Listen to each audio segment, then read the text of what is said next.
Hey everybody, Sherry Cutty here. Thank you so much for um enjoying my space. I mean, it's just me, your girl, just vibing with the world and all. Thank you really so much for coming and joining my space. Oh my goodness. To be honest, guys, making videos is not that easy. Just being conscious of the fact that there are other people on the other side kind of make things a bit uncomfortable sometimes. But thank you so much for honestly being a part of my community.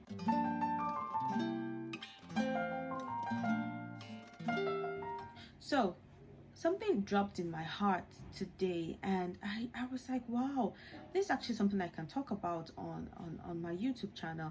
Like, I could really share this with someone, and perhaps it's just someone who needs this, even if it could just be like a reminder for me, again, just like an opportunity for me to hear it, say it to myself, and to just remind myself of this truth. So when I was in school, I always had questions on my mind, like, how do I know what to do when I grow older?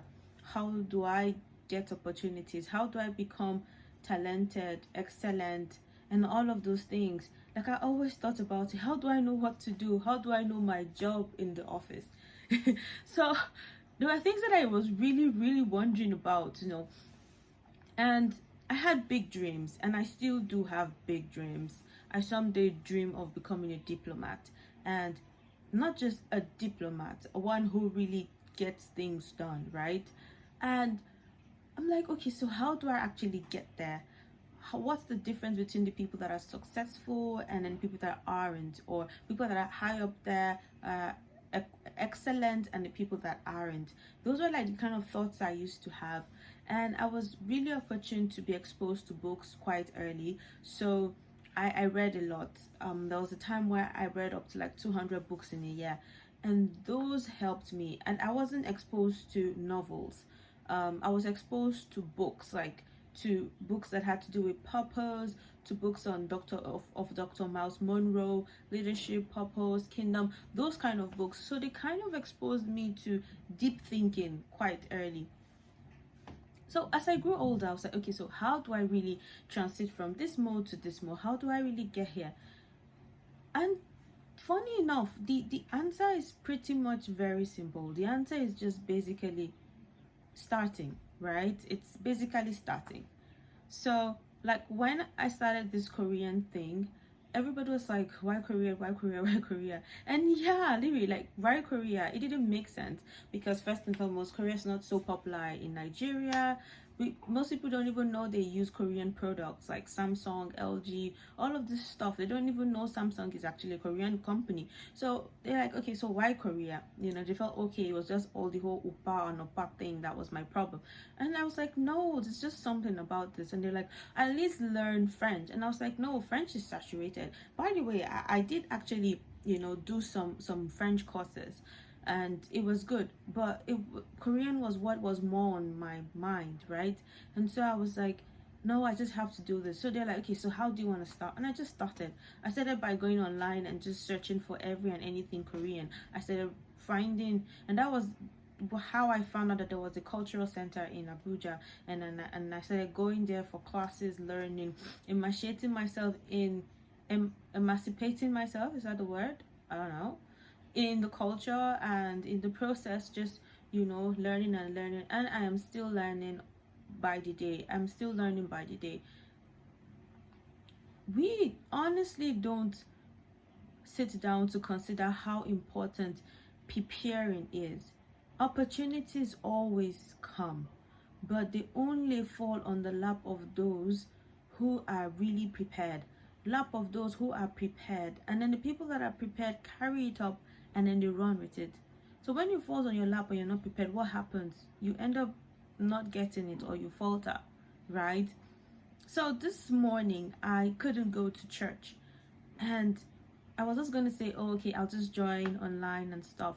But I just felt that conscious need to prepare, right? To set my house in order, to wear a dress, to wear a makeup, to just be as if I was going to go to church, to get my items ready, to get my Bible ready, to get my jotter ready, to get my pen ready, to make sure that my system was charged, to make sure that everything was in place, to be prepared.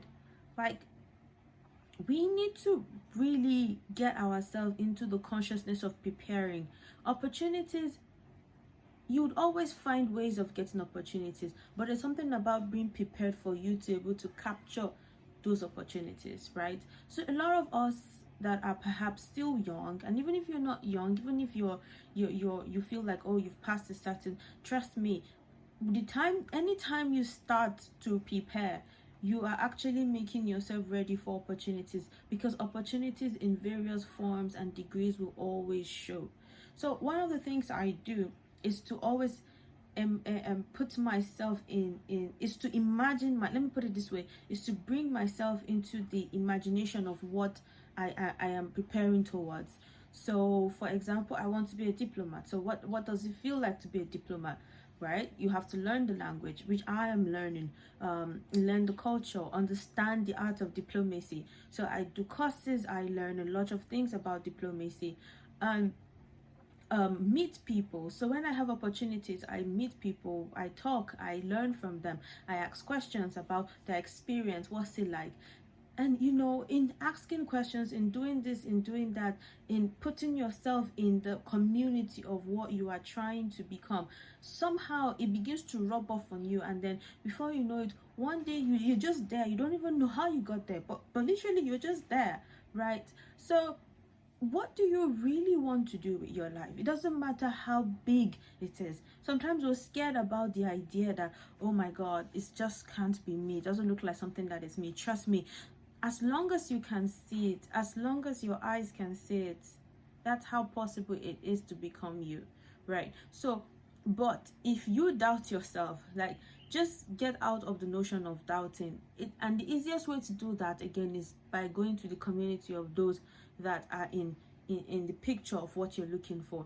If you think you want to have big amount of money, find people that actually have money. And I'm not saying people that have money and I got it in questionable manner. People that actually worked hard to get their money. Somehow you begin to think as they think, you begin to see things as they see things, and somehow opportunities will come your way. I have seen this work so many times in my life, and I never really sat down to think about it deeply until today, when God was like, going to church, since you can't physically go to church, prepare. And I was like, yes, I should. And then I got ready on time, sat down, and I was waiting for when church would start, and it was a wonderful experience. So I just really want to encourage someone today that don't give up on your dreams. Don't give up on those things you are really holding tight to. Capture them in a book. Get a writing material. Capture them. That is the beginning of preparing. Check on social media people that are in that circle. Begin to check them out. What are they talking about? What are they doing? Where are they going to? What are they saying? Begin to envision yourself more in it. Capture yourself, infuse yourself, just dip yourself into the realities of those things. Let your mind begin to build the possibilities of it. And when the opportunity comes, go to those communities where those dreams of yours. So if, for example, you are about to go into your service year, so for those that are in Nigeria, understand the service year, basically a 1 year compulsory service where you move to another country, another state, to serve your country, yes, to basically for the understanding of other cultures and all of that. If you are about to go for your service, it will be great for you to first capture these things you are thinking about your life, and then project towards the place you think you could find these opportunities, right? Where you could find this community of people that have similar thoughts of what you are trying to achieve. And even when you get there, find people that are already in the fast lane of it. I wish this is something I consciously held on to while I was in Benin. I got to start doing these things when I was almost at the end of my service year, and in just the short amount of, I think, 3 months, I saw how much I could have achieved if I had started from the very beginning. So please, everybody, if you have a dream, if you have something that you are really looking out to achieve, start preparing for it now. It's now. It's not when you get to your 30s, not when you get to your 50s. It's now. It's not when you have money. It's now. It's now. It's now. Begin to find the pictures that look like it and begin to walk towards it in simple steps, one step at a time, a day at a time. It is the accumulation of it that makes the explosion of it, not the one time off, one time. Just push at it. All right, everyone, to have a lovely, lovely, lovely weekend, and I wish you the best, really, guys. As I'm chasing towards my dreams, I really want all of us to chase towards our dreams, because it only makes life more exciting when we all have something that we're passionate about, and we're looking out to achieve in our lives, with our lives. Do have a lovely day, everyone. Bye.